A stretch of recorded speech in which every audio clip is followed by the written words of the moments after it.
12th maths class. तो अब हम स्टार्ट करेंगे एक्सरसाइज 9.4। इसमें ज्यादा कुछ नहीं करना है। ये वाली एक्सरसाइज सच बताऊं तो दो चीजों पर आधारित है। कितनी चीजों पर आधारित है? दो चीजों पर। इसके अंदर है ना, तुम्हें ऐसा कुछ करना है जैसा कुछ हमने डेरिवेटिव में करा था, मतलब कि डिफरेंशिएशन में करा था, और ऐसा कुछ करना है जो हमने इंटीग्रेशन में करा था। ये बातें तो मैंने पहले भी बताई हैं। इस चैप्टर के लिए तुम्हें दो चीजें बहुत अच्छे से आनी चाहिए, एक तो डेरिवेटिव और एक इंटीग्रेशन, है ना। तो इसी बात को ध्यान में रखते हुए एक्सरसाइज पर नजर डालते हैं। तो देखो, इसमें हमें दो चीजें सीखने को मिलेंगी। एक तो सीखने को मिलेगा कि जर्नल सॉल्यूशन निकालो। कौन सा सॉल्यूशन? Journal solution. और एक बोलेगा पर्टिकुलर सॉल्यूशन निकालो। पर्टिकुलर, भाई जर्नल क्या होता है? जर्नल तो नॉर्मल है, हर किसी के लिए है, और पर्टिकुलर सिर्फ उसी के लिए है जो क्वेश्चन बोलेगा। क्या मतलब हुआ भाई? जब कैलकुलेट करेंगे, सॉल्व करेंगे, तब समझ में आएगा क्या मतलब हुआ। अभी तो सिर्फ दो बातें मालूम है, एक निकालना है जनरल सॉल्यूशन और एक निकालना है पर्टिकुलर सॉल्यूशन। लेकिन उससे पहले ना एक बात का ध्यान रखो कि पर्टिकुलर निकालने से पहले ना तुम्हें जर्नल निकालना आना चाहिए। और सच बताऊं, जो सीखने वाली बात है 95% या 99% किसके अंदर है? जर्नल सॉल्यूशन के अंदर ही है। जो बच्चा जर्नल सॉल्यूशन सीख जाता है ना निकालना, पर्टिकुलर निकालना तो 1% का काम है बस। बाकी का 99% काम कहां पर है? जर्नल सॉल्यूशन में। ठीक है, तो इतनी बातें ना बनाते हुए सीधा मुद्दे की बात पर आ जाते हैं, मतलब कि एक्सरसाइज पर आ जाते हैं, क्वेश्चन नंबर 1 पर आ जाते हैं। तो क्वेश्चन पढ़ते हैं पहले। उम्मीद करता हूं कि बुक तुमने खोल ली होगी और एक्सरसाइज 9.4 निकाल ली होगी। For each of the differential equations in exercise 1 to 10, इसका क्या मतलब हुआ? इसका मतलब ये हुआ कि क्वेश्चन 1 से लेकर क्वेश्चन 10 तक डिफरेंशियल इक्वेशंस जो दे रखी हैं, क्वेश्चन नंबर 1 से लेकर क्वेश्चन नंबर 10 तक जो डिफरेंशियल इक्वेशंस हमको क्या कर रखी हैं? दे रखी हैं। क्या करना है उसमें? उसमें हमको फाइंड द जनरल सॉल्यूशन। मैंने पहले ही बताया था दो टॉपिक मिलेंगे, एक तो जर्नल और एक पर्टिकुलर। कितने टॉपिक मिलने वाले? एक तो मिलने वाला है जर्नल और एक मिलने वाला है पर्टिकुलर। ठीक है, तो देखो बहुत सारे क्वेश्चन से शुरू के 10 में क्या करना है? जनरल सॉल्यूशन निकालना है। फर्स्ट क्वेश्चन स्टार्ट करते हैं। तुम कहोगे क्या कोई फॉर्मूला वगैरह ना बताऊं, क्या कोई रूल वगैरह ना बताऊं, क्या कुछ एक्सप्लेन नहीं करूं? नहीं, कुछ भी नया सीखने की जरूरत नहीं है। बस एक छोटा सा काम सीखना है, बहुत ही छोटा सा। ठीक है, क्या उस काम को मैं अलग से बताऊं? नहीं, अलग से बताने की जरूरत नहीं है, सीधा क्वेश्चन में सीख जाएंगे। देखो सीधा शुरू करते हैं। फर्स्ट दिया है dy अपॉन में dx equal to 1 minus cos x 1 plus cos x. उन्होंने एक छोटी सी बात हमको दे दी है, 1 माइनस कॉस एक्स और 1 प्लस कॉस एक्स। मैंने पहले ही बताया कि कुछ भी सीखने की जरूरत नहीं है। ठीक है, जो नॉलेज है ना वो नॉलेज लगा दो। क्या है नॉलेज? नॉलेज ये है कि हमको मालूम है 1 माइनस कॉस का फॉर्मूला होता है एक ट्रिग्नोमेट्री में, और 1 प्लस कोस का भी फॉर्मूला होता है ट्रिग्नोमेट्री में। मैं तुमसे बार बार ये बात कहता हूं कि याद है उस वाली कैटेगरी के 4 फॉर्मूले? अब तुम इस चीज को महसूस भी करते होंगे। आपने तो बिल्कुल सच कहा था, ये फॉर्मूला तो बहुत ही इंपॉर्टेंट है। ट्रिग्नोमेट्री में आ जाता है, डेरिवेटिव में आ जाता है, इंटीग्रेशन में आ जाता है, डिफरेंशियल इक्वेशन में आ रहा है। ये फॉर्मूले पता नहीं बोर्ड एग्जाम को कितने पसंद है, बार बार इस फॉर्मूले को देते हैं वो, और बच्चों को चिपक जाता है बिल्कुल जैसे लकड़ी में दीमक। जरा देखते हैं। अच्छा, 1 माइनस कोस का भी फॉर्मूला होता है और 1 प्लस कोस का भी फॉर्मूला होता है। माइनस वाले का क्या होता है? माइनस वाले का होता है भाई साइन वाला। बहुत ही बढ़िया। देखो dy अपॉन में dx तो ऐसे ही रहेगा, 1 माइनस कोस हो जाएगा 2 साइन स्क्वायर x बाय 2 और नीचे हो जाएगा 2 कोस स्क्वायर x बाय 2। कोई दिक्कत तो नहीं है? देखो 2 से तो 2 कट गया। मैंने कितनी बार बताया ये जो मैं काटता हूं ना इस तरीके से, इस तरह की कटिंग बच्चों को 12th क्लास में करने की जरूरत होती नहीं है। अगले स्टेप में सीधा गायब कर दो कि 2 नहीं आएगा, लेकिन ऐसे कट करके मत दिखाना, ऐसे तुम्हें कट करके नहीं दिखाना है। अब 2 से तो 2 कट गया, 2 से 2 कट गया तो बताओ साइन अपोन में कोस। भाई साइन अपोन में कोस बिल्कुल बच्चों वाली बातें, क्या हो जाता है? tan हो जाता है, tan स्क्वायर x बाय 2, है ना। साइन अपोन में कोस क्या बन गया? tan square x by 2। मतलब कि dy अपॉन में dx की वैल्यू आ गई tan स्क्वायर x अपॉन में 2। अब आगे क्या करना है? dy अपॉन में dx की वैल्यू क्या आ गई? tan स्क्वायर x अपॉन में 2। तो देखो अब मैं बताऊंगा, मैंने कहा था ना कि नया काम सीखना है, नया काम सीखना है, तो थोड़ा सा ही नया काम सीखना है, ज्यादा नहीं सीखना। अब मेरी एक बात का ध्यान रखना कि जर्नल सॉल्यूशन निकालना है तो कैसे निकालना है जर्नल सॉल्यूशन। तुमको ना y वाली बातें एक तरफ करनी पड़ेंगी और x वाली बातें एक तरफ करनी पड़ेंगी।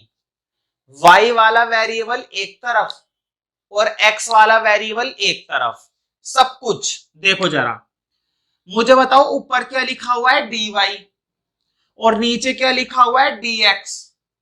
ऊपर वाली कौन सी बात है? y वाली। और नीचे वाली कौन सी बात है? x वाली। और मैंने बोला है x वाली बातें एक तरफ करनी है, y वाली बातें एक तरफ करनी है।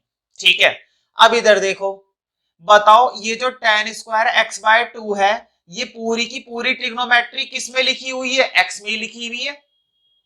इधर तो पूरी की पूरी ट्रिग्नोमेट्री किस में लिखी हुई है? x में लिखी हुई है।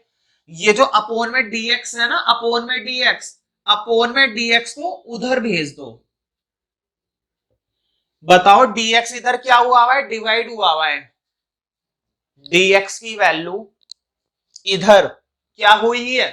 डिवाइड हुई हुई है। तो dx की वैल्यू उधर भेज दो। तो जब उधर जाएगी dx की वैल्यू, तो बताओ ऐसा कुछ हो जाएगा ना, मल्टीप्लाई हो गया। बताओ इधर सारा कुछ क्या है? इधर सारा कुछ y वाला, इधर सारा कुछ क्या है? इधर सारा कुछ x वाला। तुम कहोगे बहुत छोटी सी बात है ये तो। ध्यान रहे अभी हमारा पहला क्वेश्चन है, तो पहले क्वेश्चन में हमें ज्यादा दिमाग नहीं लगाना पड़ा कि x को कैसे अलग करें या y को कैसे अलग करें। लेकिन आगे जितने भी क्वेश्चंस आएंगे हमें हल्का फुल्का सोचना पड़ता है कि कैसे x का अलग करें और कैसे y का अलग करें। फिलहाल तो हमें ज्यादा टाइम लगा नहीं। ठीक है, अच्छा तुमने इधर क्या कर दिया? इधर कर दिया y वाला, और उधर सारा का सारा क्या कर दिया? x वाला। क्या ये रूल है हमेशा y वाला इधर करें या x वाला उधर करें? नहीं, तुम इधर x वाला कर सकते हो सारा या उधर y वाला कर सकते हो, करना तुम्हें अलग अलग है। इधर x तो उधर y और उधर y तो इधर x। फिलहाल मैं इसको अब हटा देता हूं। ठीक है, अब जैसे ही तुम्हारा ये सेपरेट हो जाएगा ना, x वाले और y वाले सेपरेट हो जाएंगे, तुम्हें क्या करना है? इंटीग्रेटिंग बोथ साइड, तुम्हें इंटीग्रेट करना है। देखो इधर भी इंटीग्रेशन लगा दो, इधर भी इंटीग्रेशन लगा दो, कोई दिक्कत ही नहीं है। मैंने इधर भी इंटीग्रेशन कर दिया और उधर भी इंटीग्रेशन कर दिया। बस फर्क किसका है? फर्क इसका है, देखो बोर्ड पे, इधर तो है integration with respect to x. देखो जरा इधर क्या है? इधर है integration with respect to x, और इधर क्या है? इधर है integration with respect to y. यहां पर चल रहा है integration with respect to x, और यहां पर चल रहा है integration with respect to y. अब मुझे इधर बताओ, देखो अगर मैं तुमसे बोलता हूं कि 5 का इंटीग्रेशन करो, 5 का इंटीग्रेशन, तो मैंने तुम्हें कांस्टेंट का इंटीग्रेशन करना सिखा रखा है। 5 का क्या हो जाएगा 5x, 5 का क्या हो जाएगा 5x। अगर मैं तुमसे कहता हूं 10 का इंटीग्रेशन करो विद रिस्पेक्ट टू x, तो 10 का इंटीग्रेशन क्या हो जाएगा 10x। मतलब साथ में क्या लग जाता है, साथ में x लग जाता है, साथ में क्या लग जाता है, साथ में x लग जाता है। अब फिर से देखो, मैंने बोला 7 का इंटीग्रेशन करो विद रिस्पेक्ट टू y, किसके रिस्पेक्ट में, y के रिस्पेक्ट में। अब जरा इधर देखो, जब तुम 7 का इंटीग्रेशन कर रहे हो विद रिस्पेक्ट टू y, तो अब साथ में क्या लग जाएगा, अब y लग जाएगा। जब तुम विद रिस्पेक्ट टू x करते हो तो x लग जाता है, जब तुम विद रिस्पेक्ट टू x करते हो तो x लग जाता है, लेकिन जब तुम विद रिस्पेक्ट टू y करोगे तो साथ में क्या लग जाएगा, y लग जाएगा। अच्छा, इसका इंटीग्रेशन क्या होता है 1 dx, कुछ नहीं है तो 1 dx का क्या हो जाएगा, तो देखो 1x हो जाएगा, मतलब कि सिर्फ क्या हो जाएगा x हो जाएगा, सिर्फ क्या हो जाएगा x हो जाएगा। अब इधर देखो, जरा देखो इधर बोर्ड पे, यहां पर कुछ नहीं लिखा हुआ है तो क्या लिखा हुआ है 1 लिखा हुआ है ना भाई, y वाली जगह पर कुछ नहीं लिखा हुआ। जब y वाली जगह पर कुछ नहीं लिखा हुआ तो हम अपनी तरफ से क्या लिख सकते हैं, उधर आराम से 1 लिख सकते हैं, और मैंने 1 लिख भी दिया। लेकिन मैंने अभी इंटीग्रेशन नहीं करा, अभी इंटीग्रेशन करना भी नहीं है, अभी नहीं करना इंटीग्रेशन। अच्छा, अभी इंटीग्रेशन क्यों नहीं करना, अभी इंटीग्रेशन इसलिए नहीं करना क्योंकि जब भी हम इंटीग्रेशन करते हैं ना, दोनों तरफ एक साथ करेंगे।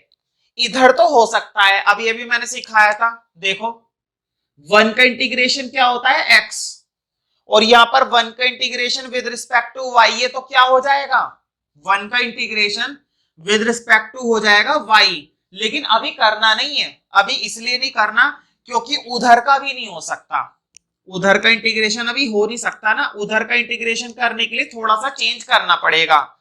बताओ tan स्क्वायर का इंटीग्रेशन थोड़ी ना होता है हमारे पास, तो तुम्हें ये याद हो गया होगा अब तक कि tan स्क्वायर का इंटीग्रेशन करने से पहले इसको चेंज करना पड़ता है। कैसे चेंज करना पड़ता है, tan स्क्वायर को चेंज करना पड़ता है sec स्क्वायर x बाय 2 -1 में। याद है ये बातें या नहीं, चैप्टर 7 में tan स्क्वायर का इंटीग्रेशन हमने करना सीखा था। tan स्क्वायर का इंटीग्रेशन डायरेक्टली नहीं होता है, tan का इंटीग्रेशन होता है हमारे पास। हमारे पास किसका इंटीग्रेशन डायरेक्ट होता है, हमारे पास सिर्फ और सिर्फ tan का इंटीग्रेशन डायरेक्ट होता है, tan स्क्वायर का इंटीग्रेशन डायरेक्ट नहीं होता है। इसलिए हमें इसको चेंज करना पड़ेगा sec स्क्वायर x बाय 2 -1 में। Is that clear? Now move on to next step. तो मैंने बताया है कि 1 का इंटीग्रेशन करेंगे विद रिस्पेक्ट टू y, और अब करेंगे sec स्क्वायर x बाय 2 -1 का integration with respect to x। अब बोर्ड पे देखो, मैंने तुम्हें बताया 1 का integration with respect to y करेंगे तो y हो जाएगा, सही है। अब इधर देखो, बताओ sec स्क्वायर का इंटीग्रेशन क्या होता है, sec स्क्वायर किसका डेरिवेटिव होता है, sec स्क्वायर डेरिवेटिव होता है tan का, याद है ना, tan का डेरिवेटिव क्या होता है sec स्क्वायर। तो sec स्क्वायर का इंटीग्रेशन क्या हो जाएगा tan, मतलब सीधी बात अगर मैं बोलूं, मुझे ये बातें बार बार बतानी नहीं चाहिए कि इसका इंटीग्रेशन वो क्या है या उसका डेरिवेटिव वो क्या है। क्यों नहीं बतानी चाहिए, क्योंकि चैप्टर 9 ये बात मानकर चलता है कि बच्चों ने चैप्टर 7 पर अच्छी खासी मेहनत कर ली है, और मेहनत करने के बाद ही चैप्टर 9 वो कर रहे हैं। ये बात चैप्टर 9 पूरी तरह से मानकर चलता है, इसलिए मैं बार बार याद नहीं दिलाना चाहता, तुम्हें याद होना चाहिए पहले से ही कि sec स्क्वायर का इंटीग्रेशन होता क्या है। तो sec स्क्वायर का इंटीग्रेशन होता है tan x बाय 2, लेकिन ध्यान रहे x बाय 2 का भी तो डेरिवेटिव 1 बाय 2 से डिवाइड करूंगा ना, तो मैंने अपॉन में 1 बाय 2 भी लिख दिया। याद है ना 1 बाय 2 क्यों आया, चेन रूल के मुताबिक जिसके डेरिवेटिव से हमने डिवाइड भी दे दिया, तो अपोन में 2 भी तो आएगा 1/2। अब इधर देखो, बताओ 1 का इंटीग्रेशन भी तो बचा है अभी। 1 का इंटीग्रेशन क्या होता है, मैंने इधर बताया 1 का integration with respect to y क्या हो जाएगा, y। तो यहां पर 1 का integration with respect to x क्या हो जाएगा, x। तो यह आ गया माइनस का x। अब बचा प्लस का c, तो तुम प्लस का c इधर लगाओ, तुमने इधर इंटीग्रेशन करा है। प्लस का c तुम इधर लगा दो, तुमने इधर भी इंटीग्रेशन करा है।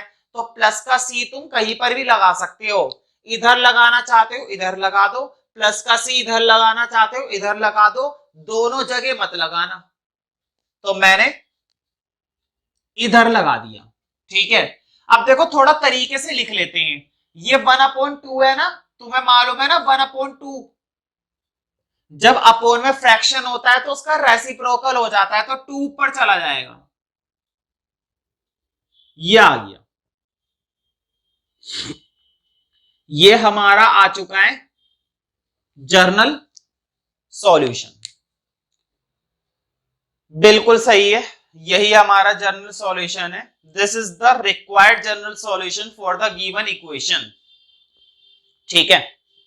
ये हमारा कंप्लीट जर्नल सॉल्यूशन है, दुनिया में सबसे बढ़िया जर्नल सॉल्यूशन है, ठीक है।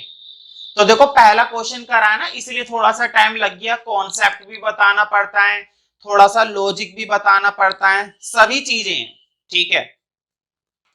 अभी हम सेकंड क्वेश्चन करेंगे, उसमें हमारा कॉन्फिडेंस बढ़ जाएगा।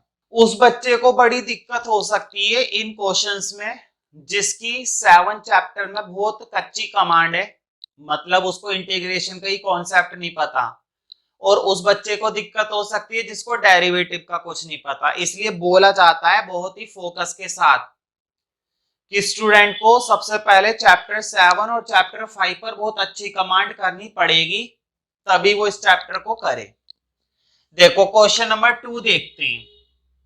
dy अपॉन में dx इक्वल टू रूट में 4 माइनस वाई स्क्वायर। तो देखो पिछले क्वेश्चन में तो ट्रिग्नोमेट्री थी, इसलिए हमने थोड़ा सा सॉल्व करा पहले, क्योंकि हो सकता था जब भी ट्रिग्नोमेट्री आती है और अगर सॉल्व किया जा सकता है तो पहले हमें उसे सॉल्व करना पड़ता है। लेकिन यहां पर तो ट्रिग्नोमेट्री नहीं है, तो हमें सॉल्व करने की जरूरत भी नहीं है, ठीक है। अब मैंने बताया था कि हमें ना y वाले एक तरफ करते हैं और x वाले एक तरफ करते हैं। हमें क्या करना चाहिए, हमको y वाला और x वाला अलग अलग कर देना चाहिए, तो कर देते हैं। देखो जरा बोर्ड पे देखना, मैंने dx को उधर भेज रहा हूं, रूट 4 माइनस वाई स्क्वायर, और dx को भी मैंने इधर भेज दिया। तुम कहोगे ये तो आपने गलत करा, आप कह रहे थे y वाले अलग करने x वाले अलग करने, तो आपने तो उल्टा dx को y के साथ भेज दिया। कोई बात नहीं, गलत करा है तो क्या हुआ, देखो ये 4 माइनस वाई स्क्वायर, ये पूरी टर्म किस चीज की है, y की है ना, ये पूरी की पूरी टर्म किसकी है, y की है। अब इस y वाली टर्म को इधर भेज दूंगा, इधर मल्टीप्लाई में इधर आके डिवाइड हो जाएगी, उधर क्या रह गया बेचारा, x रह गया, है ना। कुछ बच्चों के दिमाग में ये आ सकता है, जरा देखो अभी मैं तुम्हें जानबूझकर गलत बात करके दिखा रहा हूं, इसको वो ऐसे भी कर सकते थे। देखो मैं ये बोल रहा हूं ना कि y वाला अलग कर दो x वाला अलग कर दो, तो देखो कुछ बच्चों के दिमाग में क्या आएगा, कुछ बच्चों के दिमाग में ये आएगा कि ये dy वाली टर्म है, इसको इधर भेज दो ना।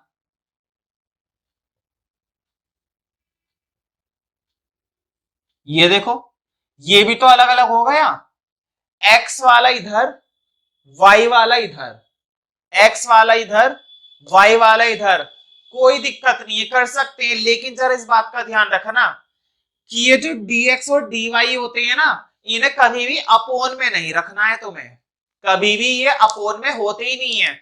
ये हमेशा देखो कहां पर होते हैं, ये ऊपर की तरफ होते हैं, ना कि नीचे की तरफ। कभी भी नीचे की तरफ ये नहीं मिलेंगे तुम्हें, इनको हमेशा ऊपर की तरफ रखा जाता है।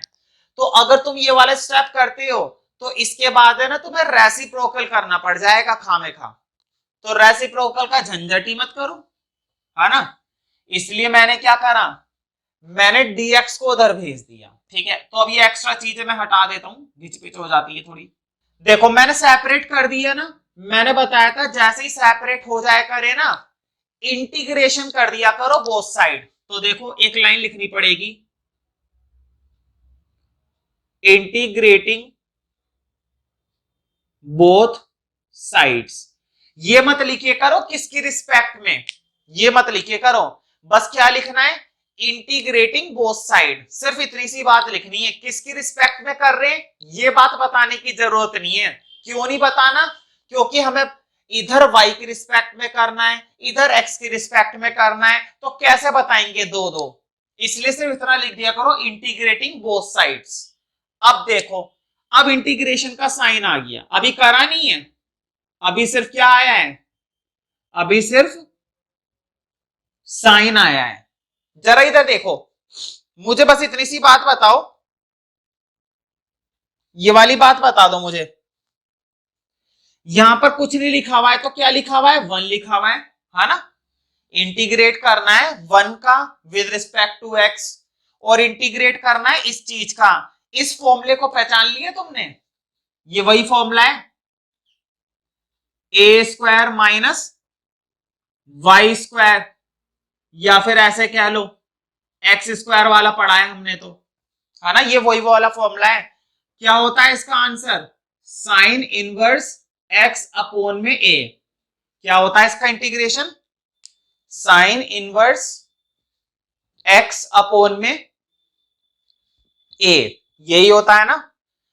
तो मैं फिर से वही बात बोलूंगा कि चैप्टर 7 पर मेहनत करिए ना, तो चैप्टर 9 में फायदा मिलेगा ही मिलेगा, और अगर मेहनत नहीं करी है तो चैप्टर 9 में नुकसान मिलेगा ही मिलेगा। नुकसान भी पक्का है, फायदा भी पक्का है। देखो, तो देखो यहां पर क्या है, ये जो ए होता है ना, ए की वैल्यू यहां पर डाली जाती है। भाई 12th क्लास में मैं ये तो सिखा नहीं सकता कि फॉर्मूला कैसे लगाते हैं, ये तो अंडरस्टूड है बात।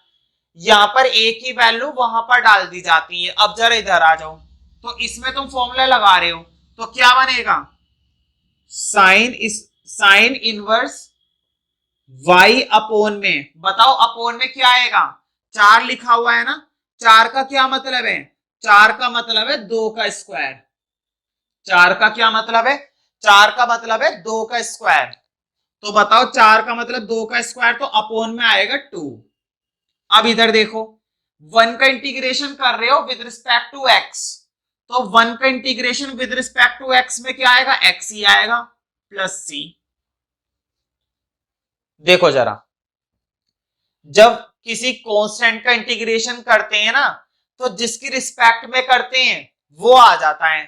अभी मैंने पहले भी सिखाया था, 5 का इंटीग्रेशन कर रहे हैं विद रिस्पेक्ट टू x, तो क्या आ जाएगा, 5x आ जाएगा। वही काम करा है, 1 का इंटीग्रेशन करा है विद रिस्पेक्ट टू x, तो x आ गया। हाँ, ये चीज मुझे नहीं लगता कि ये वाली चीज तुम्हें परेशान करेगी, क्योंकि ये वाली चीज तो चैप्टर 7 की सबसे आसान बात है। ये वाली जो आइटम अभी हमने फॉर्मूला लगाया है यहाँ पर इंटीग्रेशन का, बताओ ये चैप्टर 7 का मुश्किल काम थोड़ी ना है, ये तो चैप्टर 7 का सबसे आसान काम था। फॉर्मूला लगाते जाओ और आंसर बनाते जाओ, ये काम तो खूब करा था हमने वहां पे, और बल्कि ये तो हमने डेरिवेटिव में सीख लिया था ये वाला फॉर्मूला तो, है ना। नेक्स्ट क्वेश्चन की तरफ चलते हैं।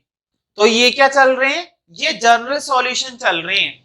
तुम कहोगे जनरल सॉल्यूशन में और पर्टिकुलर सॉल्यूशन में क्या फर्क होता है, तो देखो अभी नहीं पता चलेगा, जब हम क्वेश्चन नंबर 10 तक कर लेंगे ना, उसके बाद पता चलेगा कि पर्टिकुलर में क्या फर्क है। क्वेश्चन नंबर 3 देखते हैं भाई, dy अपॉन में dx plus y equal to में 1। मैंने बताया था कि हमको क्या करना होता है, हमको y वाला एक तरफ करना होता है और x वाला एक तरफ करना होता है।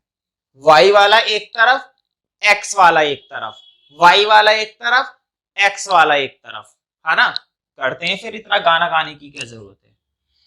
देखो सबसे पहले ना, ये प्लस का y है, इसको उधर भेज देंगे, तो प्लस का वाई उधर जाके क्या हो गया, माइनस का वाई। ठीक है, अब ये जो अपोन में dx है, अपोन का dx भी उधर भेज दो, आ गया ना। बताओ, मैंने अपोन का dx कहां पर भेज दिया, अपोन का dx इधर भेज दिया, तो इधर आके क्या हो गया, मल्टीप्लाई हो गया, बिल्कुल पहले वाले की तरह है।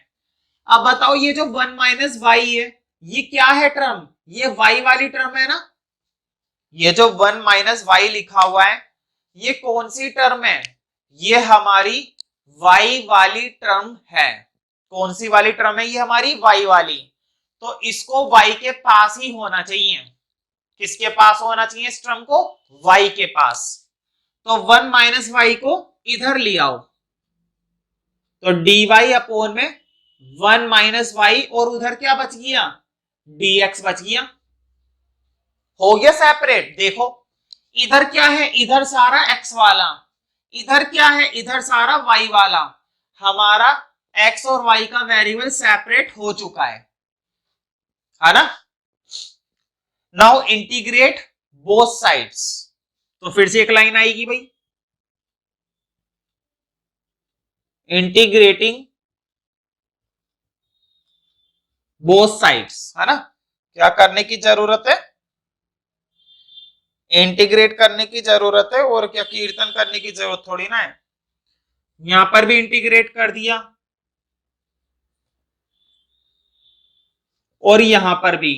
तो देखो अभी मैंने सिर्फ क्या करा है, साइन लगाया है, इंटीग्रेट करा नहीं है, सिर्फ क्या लगाया है, साइन लगाया है। अब कर देते हैं इंटीग्रेट।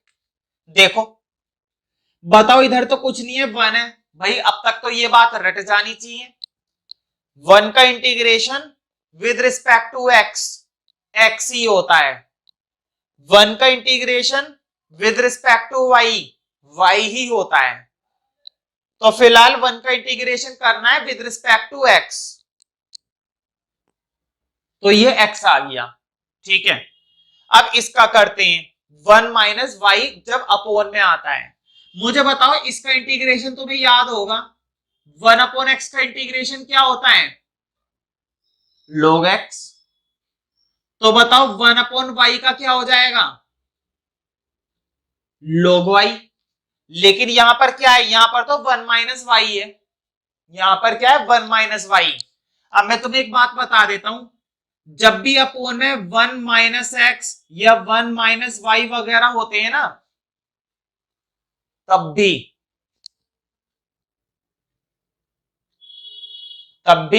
log बनता है, और 1 माइनस एक्स होता है तो 1 माइनस एक्स बन जाता है, और 1 माइनस वाई होता है तो 1 माइनस वाई बन जाता है। लेकिन एक चीज का ध्यान रखना, उसका जो माइनस है ना, माइनस आगे आता है, यहां पर भी आएगा, यहां पर भी आएगा। ये चीजें मैं 9th चैप्टर में क्यों सिखा रहा हूं, ये सारी बातें 7th चैप्टर की वजह से तुम्हें पता होनी चाहिए, लेकिन कोई बात नहीं, मैं तो बताने के लिए हमेशा तैयार रहता हूं। अब कुछ बच्चों के दिमाग में आएगा कि जब भी कुछ अपोन में आएगा हर बार log लगेगा, नहीं। देखो फिर से, 1 माइनस एक्स की पावर 3 है, क्या अब भी log बन गया, क्या अब भी ऐसा कुछ हो सकता है या नहीं हो सकता है, नहीं हो सकता। क्यों नहीं हो सकता, ध्यान से सुनो मेरी बात को। यहां पर log तब बनता है जब लीनियर होती है, मतलब पावर कितनी होती है, 1। जब नीचे जो इक्वेशन होती है वो इक्वेशन कैसी होनी चाहिए, वो इक्वेशन लीनियर होनी चाहिए, मतलब पावर कितनी होनी चाहिए, 1 होनी चाहिए। अब y वाले में देखो, y वाले में भी log तब बना है जब नीचे पावर कितनी है, 1 है।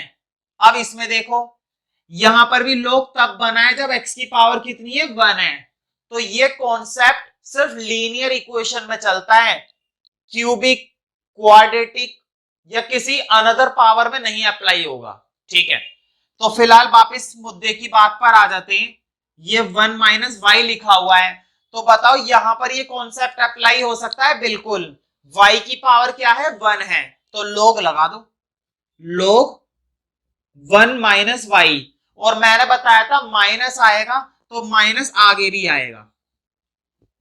माइनस अगर आता है ना, y के साथ क्या है, y के साथ माइनस है, तो वो माइनस आगे भी आएगा।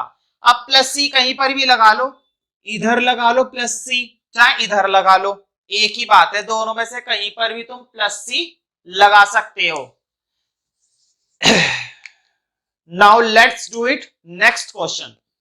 तो देखो अभी तक जो मैं सिखा रहा था ना कि सेपरेट करना पड़ता है, सेपरेट करना पड़ता है, एक्स वालों को एक तरफ करना पड़ता है, वाई वालों को दूसरी तरफ करना पड़ता है, ठीक है। तो ये काम कितना आसान होता है या कितना मुश्किल होता है ये डिपेंड करता है क्वेश्चन पर। कभी कभी तो आसानी से सेपरेट हो जाते हैं, कभी कभी हल्की सी दिक्कत आती है, तो कोई बात नहीं, हम तैयार हैं फॉर एवरीथिंग। क्वेश्चन नंबर 4 देखते हैं।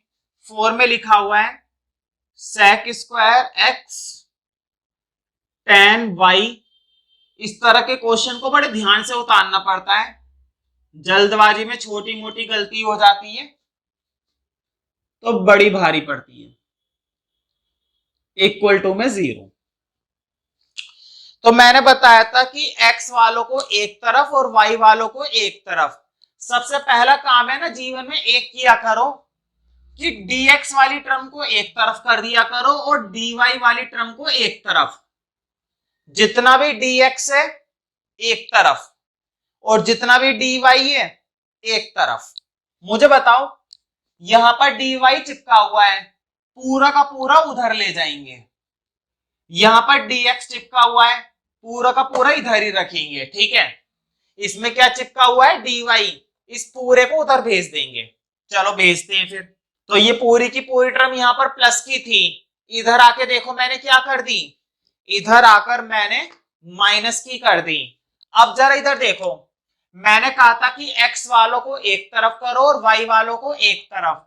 बताओ ये x का है, ये x का है और ये x का है, ठीक है।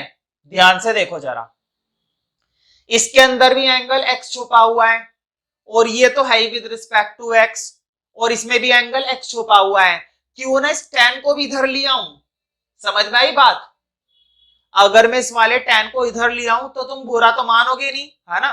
फिर से देखो, इसमें क्या छुपा हुआ है y, इसमें क्या छुपा हुआ है y, और इसमें क्या छुपा हुआ है y, तीनों में y है। क्यों ना मैं tan y को इधर ले आऊं, तब भी तुम बुरा नहीं मानोगे, बुरा ही नहीं मानते, बताओ किसी बात का। तो देखो जरा, मैं tan x को इधर ला रहा हूं, बताओ इधर मल्टीप्लाई है नहीं बीच में, बीच में ये क्या हुआ है, बीच में ये पूरा का पूरा मल्टीप्लाई हुआ है। तो जब tan x इधर आएगा तो इधर आके क्या हो जाएगा, डिवाइड हो जाएगा। कर देते हैं, देखो जरा, sec स्क्वायर x dx और अपोन में क्या हो गया, tan x। क्यों हो गया अपोन में, अपोन में इसलिए हो गया क्योंकि tan x इधर आया है डिवाइड होकर। अब इधर देखो, ये tan y लिखा हुआ है ना, ये tan y लिखा हुआ है, ये tan y इधर आके क्या हो जाएगा, ये tan y इधर आके डिवाइड हो जाएगा भाई। अगर वो इधर जाकर डिवाइड हो गया तो वो इधर आकर डिवाइड हो जाएगा। तो माइनस का sec स्क्वायर y, ठीक है, dy, और अपोन में क्या हो गया, tan y। अपोन में क्या आ गया, अपोन में आ गया tan y। बताओ क्या तुमने सेपरेट कर दिया, बिल्कुल। यहां पर सारा y वाला मामला, यहां पर सारा x वाला मामला। अब क्या करने की जरूरत है, इंटीग्रेट बोथ साइड। तो इंटीग्रेट बोथ साइड्स, इधर भी इंटीग्रेट करूंगा,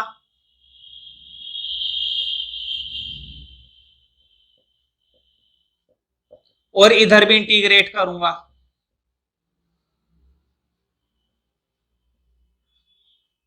तुम कह रहे होंगे कि माइनस कहां गया, कोई बात नहीं, माइनस का इतना बुरा लग रहा है बाहर लगा दो, है ना, बाहर लगा दो। अगर अंदर का मन कर रहा है अंदर लगा दो। अब तुमने अगर अभी तक ये फॉर्म नहीं पहचानी तो मजा नहीं आया। बताओ क्या है ये, नीचे वाले tan को t मानेंगे, ऊपर उसका इंटीग्रेशन, ऊपर उसका डेरिवेटिव मिल गया sec स्क्वायर, नीचे यहां पर tan को t मानेंगे, उसका डेरिवेटिव ऊपर मिल गया। बताओ ये वाली फॉर्म तुमने खुद अपनी मर्जी से पहचानी थी या नहीं पहचानी थी? अगर तुमने इस फॉर्म को नहीं पहचाना तो मैं ये समझता हूं कि तुमने चैप्टर 7 में मामला गड़बड़ कर दिया, मजा नहीं आया भाई। ठीक है, तुमने tan x को t माना, उसका डेरिवेटिव देखो sec स्क्वायर ऊपर मिल गया। यहां पर तुमने tan y को t माना, उसका डेरिवेटिव sec स्क्वायर ऊपर मिल गया। अब तुम्हारे दिमाग में आएगा क्या 2 बार t मानना है? नहीं, एक ही बार मान लो, बस एक ही बार मान लो, कोई दिक्कत नहीं है। लिखो let tan x equal to t। मैंने किसको माना? मैंने इधर वाले को माना। अगर तुम्हारा मन कर रहा है तो तुम इधर वाले को भी मान सकते हो, किसी एक को मान लो। बस टीचर को ना बताना है कि हमने सब्स्टिट्यूशन से करा है। टीचर को बस इतनी सी बात बतानी है कि हमने सब्स्टिट्यूशन करा है और उसको इतने से समझ में आ जाएगा। खैर देखो tan x को t माना था ना, तो tan का तो हो गया sec स्क्वायर dx, फिर t का क्या हो गया dt। बताओ ये चीज है ना हमारे पास, देखो sec square dx, sec square dx, और वो क्या आ गया dt। अब जरा पुट कर देते हैं। देखो जब तुम sec स्क्वायर dx यहां पर, इसको तो तुमने t मान लिया, तो ये हो जाएगा 1/t dt। हो जाएगा नहीं हो जाएगा? तुमने इसको क्या माना है? t माना है ना, और इसको भी तुमने क्या माना है? t माना है, तो ये भी क्या हो जाएगा? 1/t dt। तुम कहोगे फिर तो ये दोनों सेम सेम बन गए, है ना? तुम्हारे मुताबिक ये दोनों के दोनों क्या बन गए? सेम सेम बन गए। तो वो लग रहे हैं सेम सेम, t की वैल्यू अलग है, वो दिखने में लग रहे हैं कि दोनों की वैल्यू सेम है, 1/t, लेकिन ये भी तो देखो t की वैल्यू अलग है। अब कर दो इंटीग्रेशन। अब बताओ, अब इंटीग्रेशन हो सकता है ना? बताओ, अभी अभी मैंने सिखाया था 1/x का इंटीग्रेशन क्या होता है? log x। तो बताओ 1/t का यहां पर तो हो गया log t, यहां पर क्या हो गया? माइनस का log t और प्लस c। ध्यान से सुनो, जैसे तुम इंटीग्रेशन कर दोगे ना, तुरंत वैल्यू डाल देना। जैसे तुम्हारा इंटीग्रेशन हो जाए तुरंत वैल्यू पुट हो जानी चाहिए। तो कर देते हैं। देखो t को क्या माना था? tan x माना था, तो यहां वाले t को तो माना था tan x, और यहां वाले t को माना था tan y प्लस c। हमारा क्वेश्चन सॉल्व हो चुका है। अब होता क्या है, अब तुम्हें ना एक समस्या आएगी, तुम कहोगे हो तो गया सॉल्यूशन, अब क्या समस्या आएगी? समस्या आएगी, मैं जो क्वेश्चन सॉल्व करा रहा हूं ना, जैसे भी मैंने पिछला क्वेश्चन सॉल्व कराया, उससे पिछला क्वेश्चन सॉल्व कराया, जब भी तुम्हारे आंसर में लोग वगैरह आएंगे ना, लोग, जब तुम्हारा आंसर किस में आएगा? लोग में आएगा, तो पीछे एनसीईआरटी का एक भी आंसर मैच नहीं करेगा, और बिल्कुल मैच नहीं करेगा। तुम्हें बिल्कुल ऐसा लगेगा जैसे कि गलत है हमारा, लेकिन गलत नहीं है। मैच करने के लिए उन्होंने कुछ कॉन्सेप्ट्स लगाए हैं, कुछ कैलकुलेशंस करी हैं, कहीं कहीं पर फॉर्मूला लगाया है। ठीक है, तो मैं भी कभी कभी तुम्हें बता दूंगा और कभी कभी नहीं बताऊंगा। तो क्या तुम्हें एग्जाम में भी करना चाहिए सॉल्व? तो देखो तरीका तो ये कहता है कि तुमको भी सॉल्व करना चाहिए। ठीक है, बाकी मैं मैक्सिमम सारे क्वेश्चन नहीं बताऊंगा सॉल्व कर करके, कोई कोई सा बताऊंगा जो मुझे लगता है कि हाँ ये तो बहुत ही आसान है, ये तो करना ही चाहिए, तो वो जरूर करना। जैसे कि इस वाले को, इसको मैं सॉल्व करा के दिखाऊंगा, और जरूर करा के दिखाऊंगा। देखो बताओ, माइनस का log tan y है, इधर आके क्या हो जाएगा? प्लस का log tan x plus log tan y equal to, है ना? देखो माइनस का log tan y था, इधर था माइनस का, बताओ इधर आके क्या हो गया? प्लस का हो गया। अब तुम सोच रहे होंगे इधर तो सिर्फ क्या रह गया? बेचारा c रह गया। अब मैं तुम्हें एक बात और बता देता हूं, इन लोगों ने ना बड़ी टेंशन कर रखी है मैथ्स में। देखो कैसे। अब जैसा कि तुम जानते हो c तो एक कांस्टेंट होता है ना। अब कांस्टेंट है तो कांस्टेंट का डेरिवेटिव भी जीरो। और अगर कांस्टेंट के साथ ऐसा कुछ लिखा हुआ है sin 45 तो भी उसकी वैल्यू जीरो। क्यों बताओ, c कांस्टेंट होता है और कांस्टेंट का डेरिवेटिव जीरो होता है। बताओ sin 45 भी तो कांस्टेंट होता है, 1/√2 वैल्यू होती है इसकी। sin 45 की वैल्यू कितनी होती है, 1/√2 होती है। बताओ 1/√2 कांस्टेंट नहीं है, वो भी कांस्टेंट है, तो उसका डेरिवेटिव भी क्या आएगा, जीरो आएगा। मतलब कि कांस्टेंट के डेरिवेटिव्स, कांस्टेंट के इंटीग्रेशंस का भी फर्क नहीं पड़ता। कांस्टेंट के डेरिवेटिव्स भी सेम रहते हैं और कांस्टेंट के इंटीग्रेशंस भी सेम रहते हैं। अब अगर मैं इस कांस्टेंट के साथ साइन लगाऊं तो भी कोई फर्क नहीं पड़ रहा, और अगर मैं इस कांस्टेंट के साथ log लगा दूं तो भी कोई फर्क नहीं पड़ रहा। देखो tan का डेरिवेटिव भी जीरो तो log tan का डेरिवेटिव भी जीरो। क्यों, क्योंकि log tan की जो वैल्यू होती है ना वो भी कांस्टेंट ही होती है। अब मैं इतनी सारी बातें ना समझा कर है ना, तुम्हें एक मुद्दे की बात बता देता हूं जो तुम्हें करना है। देखो सी लिखा हुआ था ना, तो इतना ध्यान रखना कि सी के साथ भी हम लोग लगा सकते हैं, कांस्टेंट के साथ भी हम क्या लगा सकते हैं, लोग लगा सकते हैं। तुम कहोगे ऐसे कैसे लगा सकते हैं, तो मैं एक जवाब देता हूं। देखो कांस्टेंट का इंटीग्रेशन भी वही रहेगा जो लोग कांस्टेंट का रहेगा। जैसे मैंने एग्जांपल दिया था ना डेरिवेटिव का, किसी कांस्टेंट का डेरिवेटिव क्या होता है, जीरो होता है। तुम उस कांस्टेंट के साथ लोग लगाओगे तब भी उसका डेरिवेटिव जीरो आएगा। तुम उस कांस्टेंट के साथ ट्रिग्नोमेट्री लगाओगे तब भी उसका डेरिवेटिव जीरो आएगा। मतलब उसके डेरिवेटिव में कोई फर्क नहीं पड़ता। Derivative is always remains constant and zero. तो देखो हमने अपनी तरफ से लोग लगा लिया, मैं जानबूझकर लोग लगाया है क्योंकि क्वेश्चन के अंदर जो सॉल्यूशन किया गया है ना और पीछे से अगर मैच करना है तो मैंने पहले ही बताया था उन्होंने अपने कॉन्सेप्ट्स अपने फॉर्मूले के अकॉर्डिंग सॉल्व कर करके मैच किया जा सकता है, लेकिन सारे क्वेश्चंस नहीं करने हैं। और तुम सोच रहे होंगे कि सी के साथ लोग लगाने एक बहुत बड़ी बात है, तो बहुत ही आम बात है, कॉमन बात है। देखो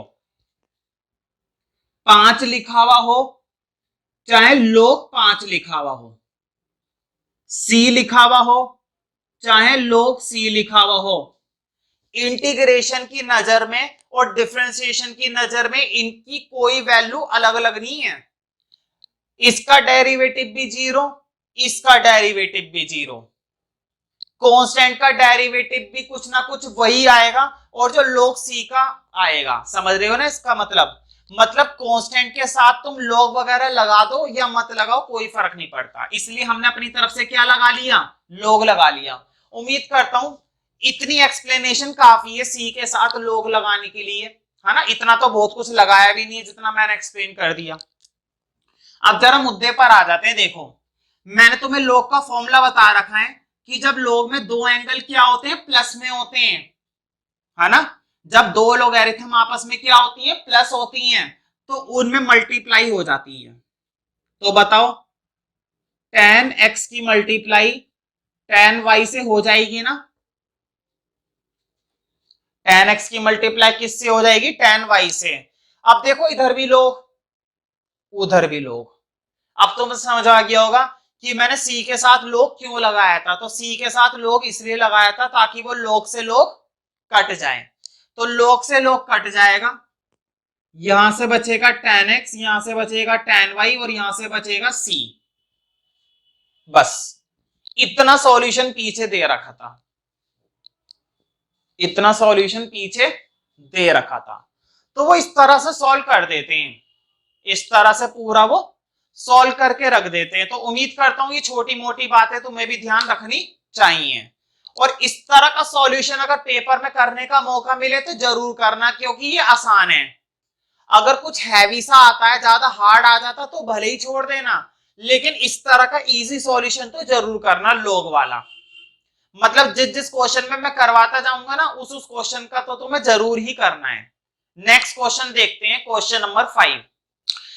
तो देखो ये लिखा हुआ है, फिर से मैं वही बोलूंगा, dx वाले एक तरफ और dy वाले एक तरफ। बोर्ड पे देखो, इस पूरे में क्या है, x है, क्यों ना इसको भेज दूं। तो सोचना क्या है, मुहूर्त थोड़ी ना निकालेंगे भेजने के लिए, भेज देते हैं भाई।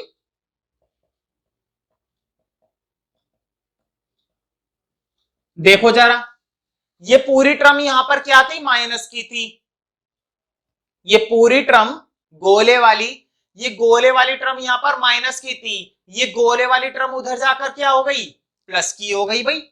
गोले वाली टर्म इधर क्या थी, माइनस की थी, तो गोले वाली टर्म उधर जाके क्या हो गई, प्लस की हो गई। ठीक है, अब थोड़ा सा और सेपरेट करते हैं, देखो जरा कैसे। मुझे बताओ, इसके अंदर तो पूरा का पूरा एक्स है, इसके अंदर तो पूरा का पूरा क्या है, एक्स है। क्या इसके अंदर भी एक्स है, बिल्कुल इसके अंदर भी एक्स है। इसको भी उधर भेज दो। देखो मैंने इधर भेज दिया है ना, इस वाली टर्म को मैंने इधर अपोर में भेज दिया, इधर बेचारा अकेला कौन रह गया, डी वाई।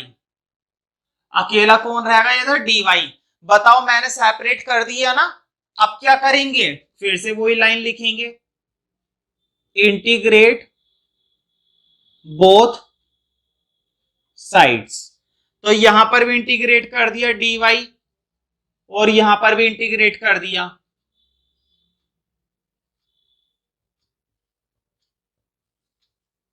ये हो गया। अच्छा, अब तुम्हें इंटीग्रेशन करना है, तो देखो यहां तो फिर से वही वाली बात है, वन का integration with respect to y y होता है ना। लेकिन अभी नहीं करना, मैंने बताया था दोनों जगह का एक साथ किया जाता है, अभी नहीं करना, क्योंकि इधर का डायरेक्टली नहीं हो रहा है। तुमने इस चीज को पहचान लिया, ये चीज, ये चैप्टर 7 में बिल्कुल ऐसे ही क्वेश्चन की फॉर्म में आया हुआ है, ये चैप्टर 7 में क्वेश्चन की फॉर्म में ही आया था, बिल्कुल यही चीज लिखी हुई थी वहां पर भी। तो इसको पहचान लेते हैं कि इसको कैसे करते हैं। जरा गौर से देखो, नीचे वाले का डेरिवेटिव ऊपर है हमारे पास, देखो जरा, नीचे वाले का डेरिवेटिव ऊपर है। e की पावर x का क्या होता है, e की पावर x, वो ऊपर है। और e की पावर माइनस x का क्या होता है, e की पावर माइनस x, वो भी ऊपर है। तो नीचे वाले को t मानेंगे, जिसका डेरिवेटिव क्वेश्चन ने हमको दिया है। तो एक लाइन लिखेंगे, e की पावर x और e की पावर माइनस x को t मान लिया, सही है। अब e की पावर x का क्या हो गया, e की पावर x, समझ में। और e की पावर माइनस x का क्या हो गया, e की पावर माइनस x। लेकिन एक बात को जरा ध्यान से सुनो, listen to me carefully, e की पावर x तो e की पावर x रहा, और e की पावर माइनस x का e की पावर माइनस x हो गया। लेकिन अभी माइनस x का भी तो बाकी है।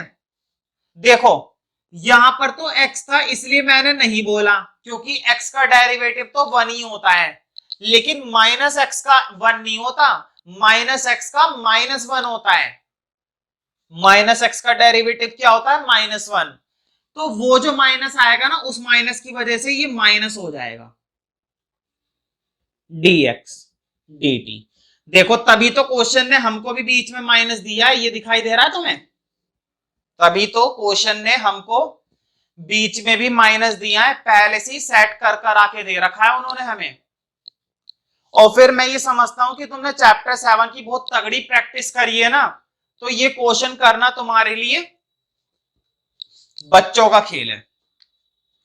तो बताओ, देखो जरा, इसको तो तुमने टी मान लिया, नीचे तो क्या आ जाएगा, नीचे तो आ जाएगा टी, और ऊपर इन दोनों की जगह क्या आ जाएगी, वैल्यू डी टी। देखो ऊपर इन दोनों की जगह क्या वैल्यू मिल गई, इन दोनों की जगह मिल गई डी टी। अब जरा इधर वापिस आ जाते हैं, 1 dx 1 में टी डी टी। बताओ यही तो बनेगा ना। देखो नीचे वाली वैल्यू को तुमने क्या मान रखा है, टी, तो नीचे वाली वैल्यू की जगह तो क्या आ गया, टी, और ऊपर इन दोनों की जगह क्या है, डी टी, तो डी टी आ गया। समझ रहे हो ना। बताओ इसमें कोई बहुत बड़ी बात तो है नहीं है।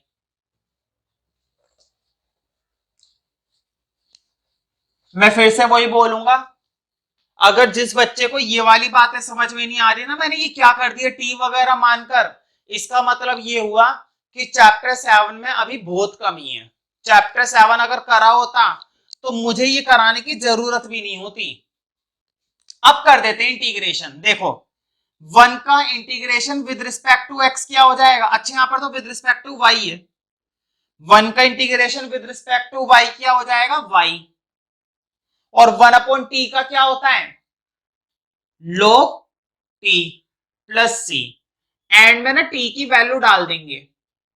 हाँ टी ये रहा, ये मान रखा देखो e की पावर x प्लस e की पावर माइनस एक्स प्लस सी। तो मैं फिर से वही बोलूंगा, क्वेश्चन है ना अपने आंसर में काफी हद तक चेंज कर देता है, मैंने पहले बताया था अक्सर वो चेंज कर देता है पीछे। और खुशी की बात यह है कि इस वाले क्वेश्चन का आंसर चेंज नहीं करा उन्होंने, इस वाले को चेंज नहीं करा, इसको वैसे ही छोड़ दिया, पता नहीं क्यों इतनी दया दिखा दी। तो इसका तो यही आंसर है। अगर चाहते तो वो लोग वगैरह करके इसमें छोटा मोटा चेंज कर सकते थे, खैर चलो छोड़ो, जब नहीं करा तो मैं भी नहीं बता रहा, है ना। इसको हमने ऐसे ही छोड़ दिया, तो इसी के साथ ये क्वेश्चन खत्म हो जाता है। तो कुल मिलाकर हमें सब्सटीट्यूट करना होता है, और इस तरह से टी वगैरह मानने की अगर जरूरत पड़ती है तो हम टी वगैरह मान लेते हैं। मैं फिर से वही बोलूंगा, चैप्टर 7 का खेल है, चैप्टर 9 करने के लालच में हम चैप्टर 7 को नहीं भूल सकते। अगर 9 का तुम्हें लालच है ना, तो पहले 7 का लालच पूरा करो, मतलब कि 7 पर दमदार प्रैक्टिस करो, एक एक क्वेश्चन फोटो की तरह दिमाग में चिपक जाए, फोटो की तरह, जैसे अक्षय कुमार की या शाहरुख खान की फोटो चिपकी पड़ी रहती है ना, बिल्कुल ऐसे फोटो चिपकी भी होनी चाहिए क्वेश्चंस की, तब मजा आएगा चैप्टर 9 में, वरना वो मजा सजा बन जाएगी।